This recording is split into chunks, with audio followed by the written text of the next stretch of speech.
Cumprimento os irmãos da paz de Jesus também. Amém. Olha sua Bíblia comigo no livro de Juízes.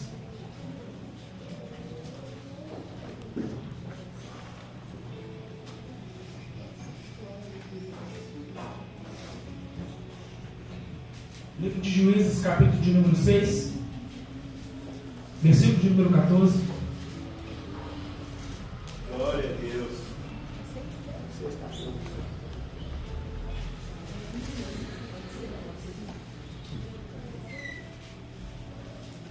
Depois de uma manifestação dessa poderosa do Espírito Santo, fica até mais fácil para trazer a palavra nessa manhã.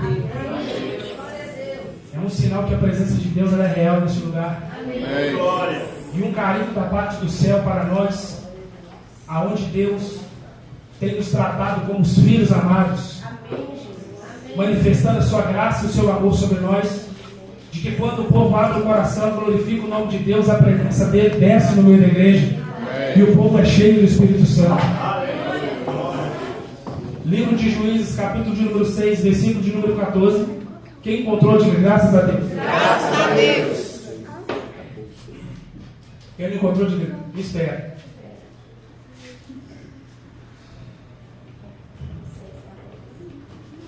Na abertura do culto, a irmã Beatriz trouxe uma palavra forte, interessante, e confirmou aquilo que Deus falou comigo no monte ontem. Amém. Onde aquele frio estava soprando forte e o Espírito de Deus falava comigo. Amém.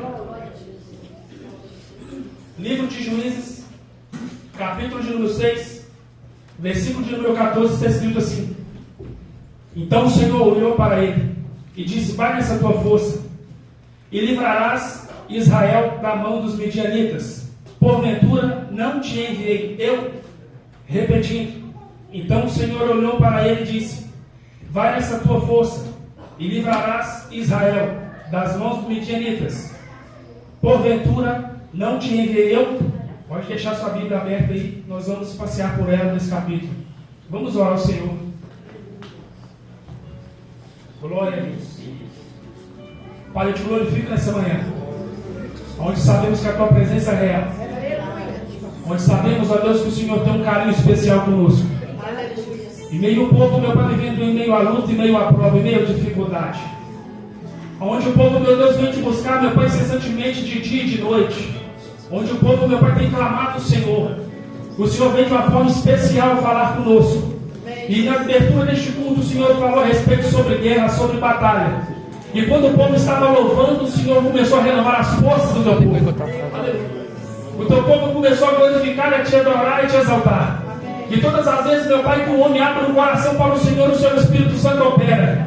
O Senhor levanta aquele que está caído. O Senhor fala daquele que precisa ouvir. E o Senhor faz uma manifestação poderosa, porque o teu nome é glorificado no meio da igreja.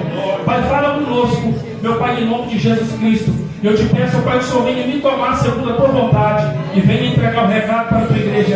É que eu te peço nessa manhã, em nome de Jesus. Você que pode tomar seu assento, glorificar a Deus com as palmas, porque Ele merece.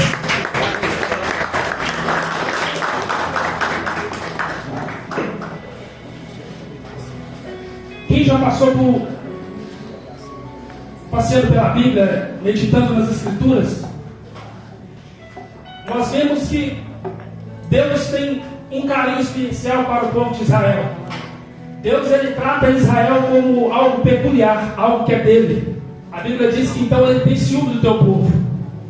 Deus não se alegra quando um povo é perseguido, quando o povo chora por causa da luta, por causa da prova. Deus não se alegra quando o povo está ali enfermo, clamando o nome do Senhor. Deus não se alegra com aquilo.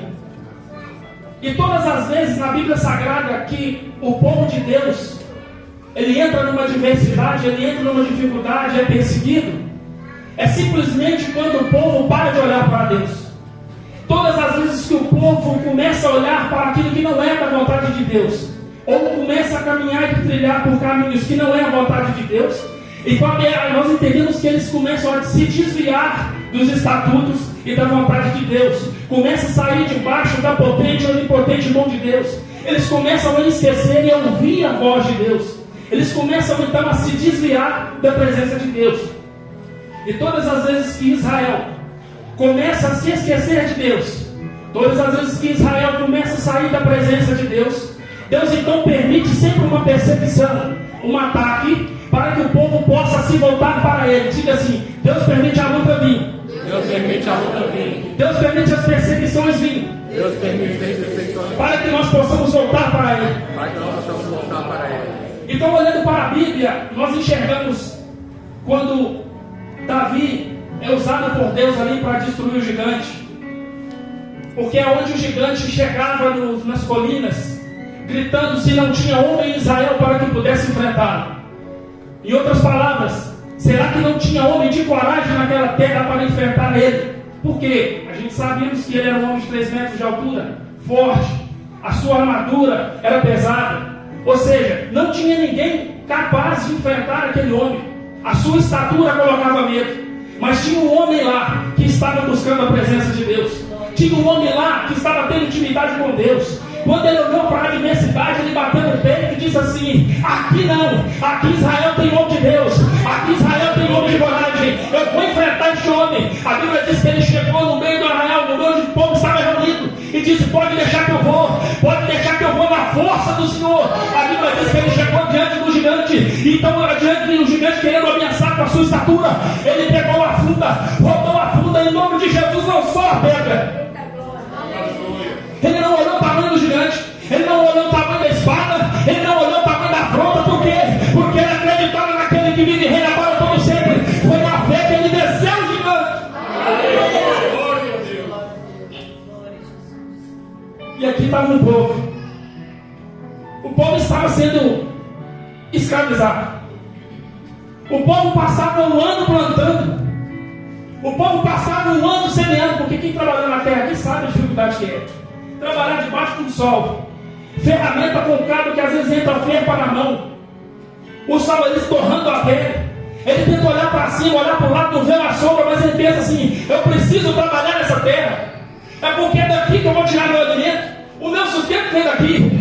Aquele povo estava então semeando, cultivando. Mas olha que interessante que diz no capítulo 6, versículo 1: porém os filhos de Israel fizeram o que parecia mal aos olhos do Senhor, e os deuses na mão dos midianitas por 7 anos. Por causa da dificuldade, por eles terem parado de olhar para o Senhor, a dificuldade chegou. Então eles foram escravos. E quando você olha para a história, você vê que eles eram assim, trabalhavam na terra. E quando estava prestes de chegar a época da colheita, quando estava prestes do povo receber a bênção, a vitória do tempo trabalhado na terra, a Bíblia diz que os midianitas vieram como um gafanhoto, muita gente, se apossaram, faziam acampamento na terra de Israel e tomava tudo que estava em Israel. A Bíblia diz que isso repetia de ano em ano, de tempo em tempo. O povo começou a viver uma dificuldade. A Bíblia diz que Israel ficou uma terra pobre, não tinha dinheiro. Por quê? Porque quando o povo trabalhava, não conseguiam vender para poder receber o dinheiro, porque eles roubavam tudo. Muitos crentes vivem isso, perdem muita coisa, luta, trabalha, mas não consegue ser feliz naquilo que tem plantado. Aí me pergunta por quê? Porque talvez você deixou de ser um pouquinho mais crente, talvez você deixou de ser um pouquinho mais fervoroso. Porque nós sabemos que as bênçãos de Deus estão sobre nossas vidas. E que quando mesmo o inimigo vem contra nossas vidas, Deus está disposto a nos livrar. A Bíblia diz então que o povo estava sendo escravizado, fizeram casa nas colinas. Então tinha um homem que estava crendo no Senhor. Tinha um homem que estava passando por essa dificuldade, mas eu acredito que ele passava a dificuldade, a prova, glorificando a Deus. Aleluia. A Bíblia diz que ele estava lá no lagar com trigo. E o lugar de lagar é um lugar onde pisam uvas, fabricavam vinho, aonde tinha o trabalho de fazer o sumo da uva. E ele é totalmente diferente do lugar onde faz o trigo. Porque onde faz o trigo tem que ser um lugar aberto. Por quê? Porque quando você vai estar no pilão socando o trigo, vem o vento e tira todas as cascas, todas as impurezas, fica fácil o trabalho. Mas ele estava num lugar onde não tinha iluminação, onde não tinha vento, e ele tinha que ter aquele trabalho incessante de estar socando o trigo e de estar fazendo a separação para trazer o alimento e o sustento para a sua família. Imagina o coração de Gideão, socando o trigo e falando com Deus: por que isso veio sobre o teu povo? Por que nós estamos passando por isso? Mas eu não vou desistir de clamar ao Senhor. A Bíblia diz que ele era o 5º rei de Israel. Aquele homem tinha intimidade. Ele conhecia todos os parâmetros e todas as suas diretrizes. Ele sabia que Deus poderia fazer um milagre, poderia fazer algo sobrenatural. Ele poderia estar socando o trigo, mas uma coisa eu te falo: o trigo representa a palavra de Deus. Ele estava na dificuldade, mas não faltou a palavra. Você pode estar sofrendo ali, mas não vai faltar a palavra para a tua vida. A Bíblia diz então que aparece um anjo. O anjo senta perto ali de uma árvore e diz assim para ele. Olha aqui, versículo de número 12, 6:12, 6:11. Então o anjo do Senhor veio e sentou debaixo do carvalho que estava em Ofra, que pertencia a Joás, a Zerita. E Gideão, seu filho, estava malhando trigo no lagar para salvar os dos medianitas. Então o anjo do Senhor apareceu e lhe disse: ó Senhor, é contigo, varão valoroso. Glória a Deus. Sempre existe o escape de Deus. Glória a Deus. Sempre existe uma porta aberta para que Deus ele abra para o teu povo escapar. Aí olha o que ele disse. Mas Gideão respondeu: ai Senhor meu, se o Senhor é conosco, por que sobreveio tudo isso? E que é feito todas as suas maravilhas? De nossos pais nos contaram. Não nos fez o Senhor subir do Egito, porém o Senhor agora nos desamparou e nos deu na mão do midianita. E Deus olhou para ele e disse assim: olhou para ele e disse: vai essa tua força e livrarás Israel das mãos dos midianitas. Porventura não te enviei eu? Gideão significa um valente. Gideão significa homem de força. Etimologicamente dizendo, destruidor. Deus ele não vai levantar um fraco. Deus não vai simplesmente levantar alguém que está desistindo para lutar numa batalha. Deus ele vai atrás daquele que está clamando. Aleluia. Aleluia. Deus não vai atrás daquele que está murmurando. Deus vai atrás daquele que está adorando. Glória a Deus. A Bíblia diz que Deus ouviu a oração do socorro do povo. O povo estava pedindo socorro. Deus então veio Gideão dizendo para ele: eu vou te usar. Eu vou te levantar. Eu vou te usar com poder e autoridade para resgatar o meu povo. A Bíblia diz que o seu coração se encheu de alegria. E ele foi lá, preparou um sacrifício para Deus, apresentou diante do anjo, disse para ele: espere aqui que eu vou ali. Apresentou um sacrifício para ele. A Bíblia diz que o anjo ficou cajado, consumiu. E o anjo saiu dali. E olha o que diz. O anjo, versículo 21. O anjo do Senhor estendeu a ponta do cajado que estava na mão, tocou na carne, nos bolos asas, e subiu fogo que punha e o consumia.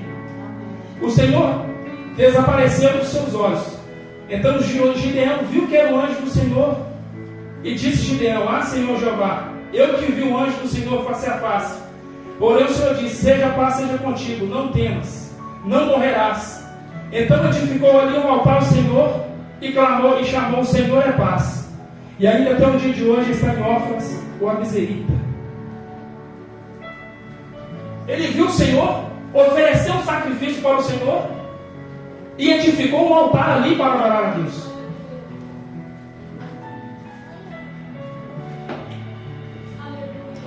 O negócio não é só ver anjo. O negócio não é simplesmente só ficar clamando. O negócio é oferecer aquilo para Deus, aquilo é digno. Vou tentar dizer para você glorificar de novo. O negócio não é simplesmente ver anjo, mas o negócio é oferecer aquilo que você tem de melhor para o Senhor. Porque Ele merece o melhor para que você pode oferecer para Ele. Nós não devemos adorar a Deus por aquilo que Ele pode dar, mas aquilo porque Ele é nessa terra. A Bíblia diz então que Deus deu uma direção para Ele, para destruir o altar de Baal, porque é aonde o pecado começou, aonde estava alojada a idolatria. Ele então destruiu ali o altar. E olha que interessante o que Deus diz no versículo 34.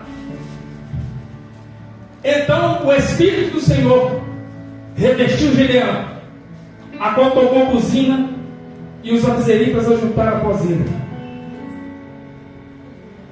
Ele estava sendo preparado para uma grande batalha, mas o processo, ele teria que ver a presença de Deus, ele teria que fazer um altar de adoração para Deus, ele teria que destruir os altares, aquilo que não procedia da vontade de Deus, e logo em seguida se revestir do Espírito Santo. Eu vou repetir. Ele teve que ter algumas atitudes tomadas para que Deus o pudesse levantar com autoridade. Ele teve que ter, primeiramente, experiência com Deus. A Bíblia diz que ele viu um anjo. Segundo, a Bíblia diz então que ele ofereceu um sacrifício. Ele aprendeu a adorar a Deus. Terceiro, ele apresentou, além de ele ter oferecido sacrifício, ele destruiu os altares. Ele tirou da vida dele tudo aquilo que não agradava ao Senhor. E o que aconteceu depois?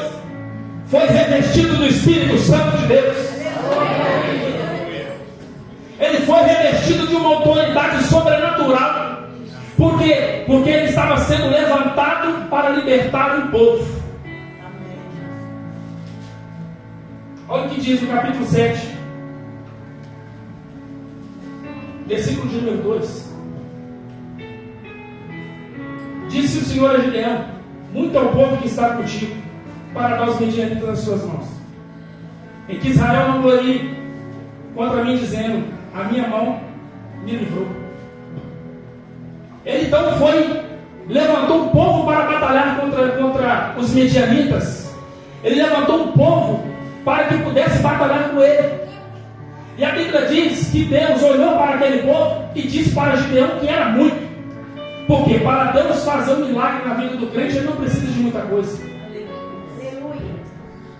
Quem glorificou é porque está buscando a presença de Deus. Eu vou repetir. Para que Deus faça um milagre na vida do crente, na tua vida, não é preciso você fazer muita coisa. Basta você buscar a presença de Deus e esperar em Deus. Porque Deus não olha a quantidade, Ele olha a qualidade.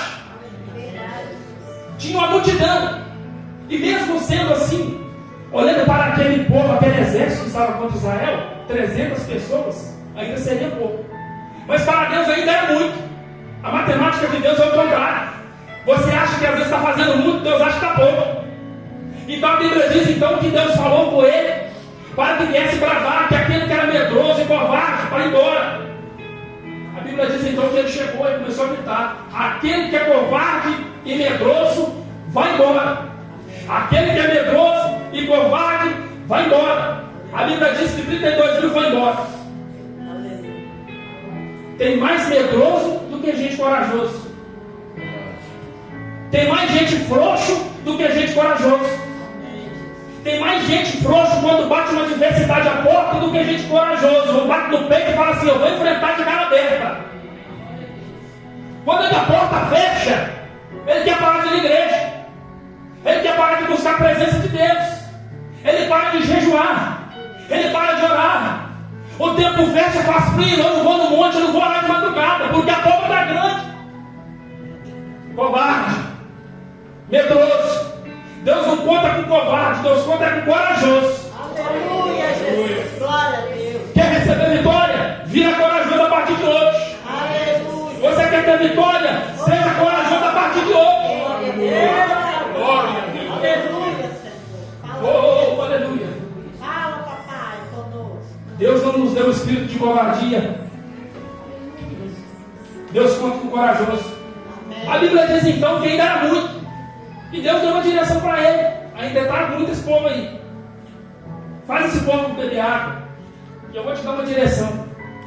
Aquele que lamber a água como lambe o cachorro, você vai para a parte. E o povo então chegou na beira do rio. Uns abaixaram, segurando a espada e com a outra mão, bebeu a água. Mas uma outra parte se ajoelhou.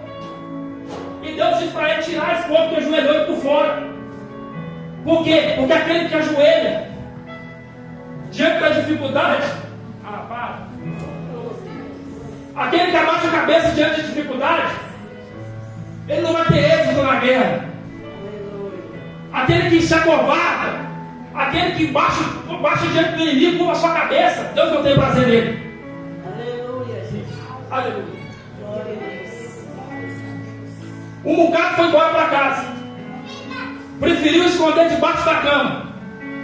Outros preferiram ficar trancados no quarto, debaixo das cobertas, comendo pipoca e bebendo Coca-Cola. Enquanto o povo estava lá, eu vou ali com o Gideão. Ele me chamou, eu vou com ele. A Bíblia diz então que o povo estava preparado. Passados alguns dias, Deus disse para Gideão descer até o arraial. E Deus então deu uma direção para ele: eu vou te mostrar, eu vou te revelar o que eu já estou fazendo no meio dos teus inimigos. Glória a Deus. A Bíblia diz que ele então entrou, porque tem que ter coragem.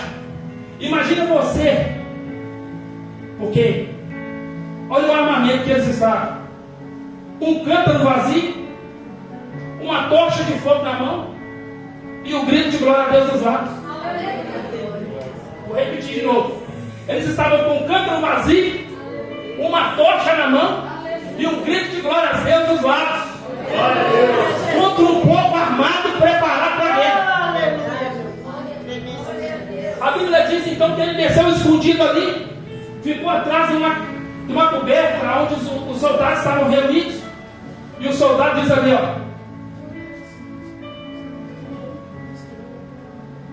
olha pra você ver que coisa.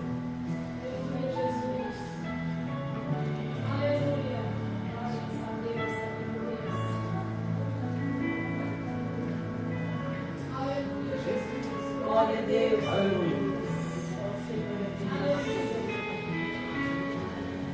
E respondeu o seu companheiro e disse: não é isso outra coisa, senão a espada de Gideão de Joás, varão israelita. Deus tem dado na sua mão os midianitas. Mas olha aqui, chegando Gideão, eis que estava contando um homem ao seu companheiro um sonho que dizia: eis que um sonho eu sonhei, eis que um pão de cevada torrado rodava no meio do arraial dos midianitas, e chegavam até as tendas, e os feriu, caíam, transportou por cima e para baixo, e ficaram todos abatidos. Respondeu seu companheiro: não é isso outra coisa, senão a espada de Gideão, filho de Joás, varão israelita.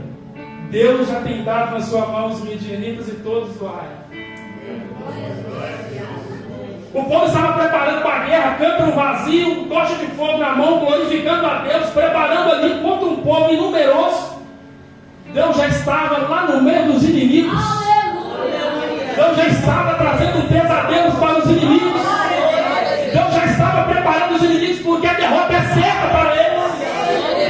Deus então permitiu que Gideão ouvisse aquilo para a sua fé ser fortificada. A Bíblia diz que ele voltou com o coração cheio de Deus e começou a dizer: vamos preparar para a guerra, porque o Senhor vai dar o inimigo nas nossas mãos. Deus vai te dar o inimigo na tua mão. Você que acredita, glorifica Ele, porque Ele ganhou.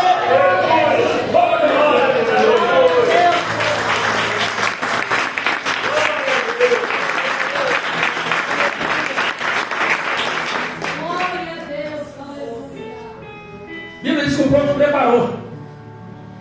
O povo se cercou aquele povo.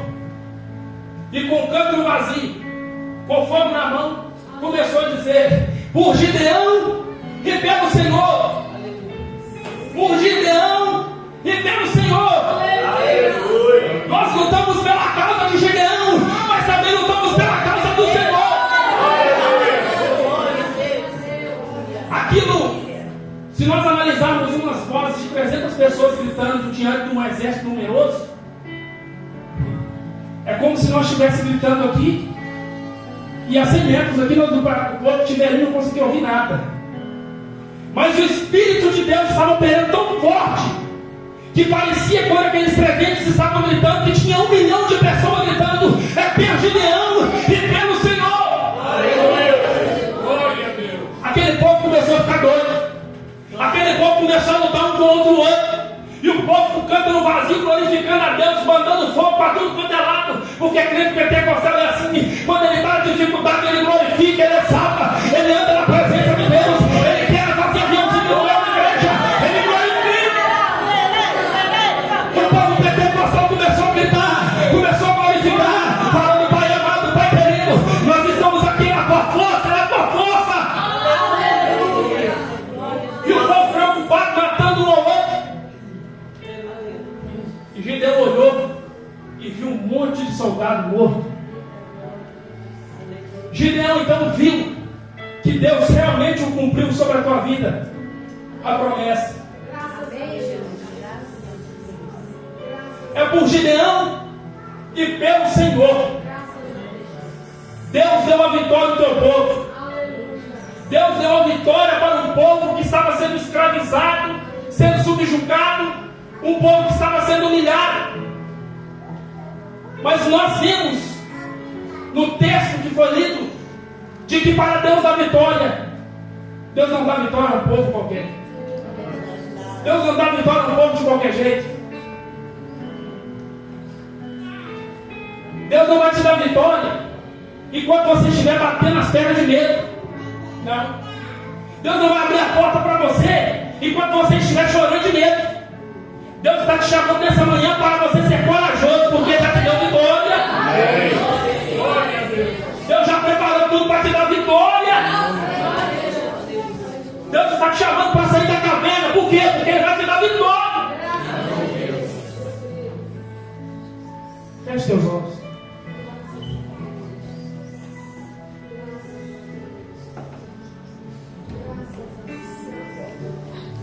Deus busca um povo que tem coragem.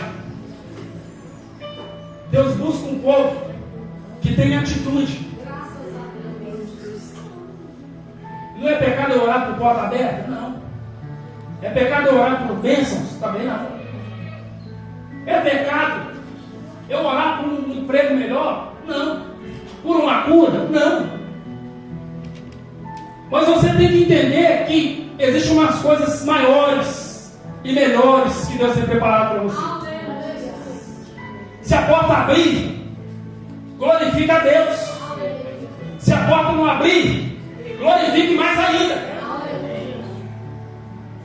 Se a cura não vier, glorifica a Deus. Porque Deus está querendo te levantar como corajoso. Deus está querendo te preparar. Você está passando luta, passando prova agora? Aprenda nessa manhã que você precisa ter coragem, porque pode vir batalhas maiores, pode vir provas maiores. Mas como nós aprendemos, Deus nunca desamparou o seu povo. Deus nunca deixou o seu povo desamparado. Aprenda a contra-atacar hoje. Esforça a tua mão para a batalha hoje, porque grandes coisas Deus vai fazer na tua vida.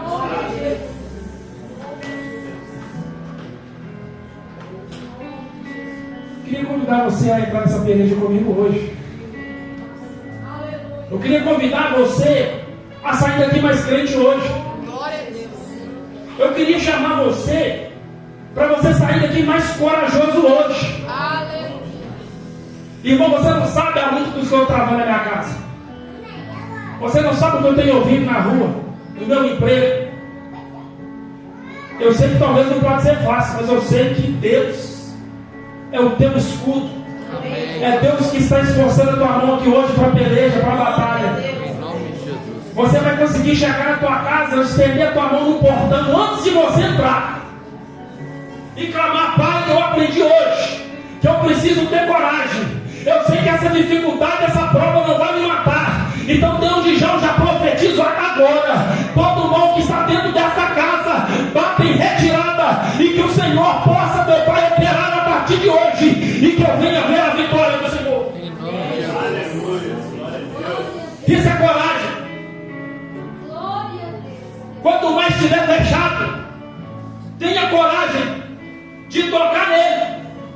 Porque Deus vai operar na tua vida. Vamos orar. Coloque diante de Deus aí a sua causa. Coloque diante dele aí a sua situação. Porque Deus vai operar na sua vida de hoje. Pai, em nome de Jesus Cristo. Pai, sabemos que o Senhor falou conosco. Sabemos, Pai, que o Senhor preparou este culto de hoje para mudar a vida, a história do seu povo. Onde eu estava orando o Senhor, Pai, clamando o Senhor. E o Senhor disse para mim, para dizer para o teu povo, para ser corajoso. Um povo a qual levanta de meio à dificuldade e consegue buscar a presença poderosa do Senhor. O teu povo está aqui orando ao Senhor para este momento, apresentando a causa, a situação. Vai colocando diante do teu altar a dificuldade.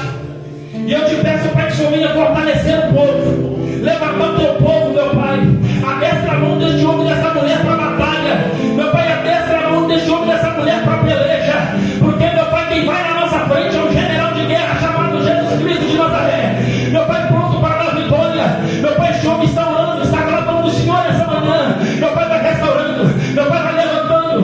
Meu Pai, a Bíblia diz que o Senhor derramou o teu Espírito Santo sobre o Gideão. Eu te peço, Pai, nessa manhã, Pai, derrama o teu Espírito Santo sobre o teu povo, porque é Ele que é o combustível da igreja, é Ele que levanta a igreja, é Ele que restaura a igreja.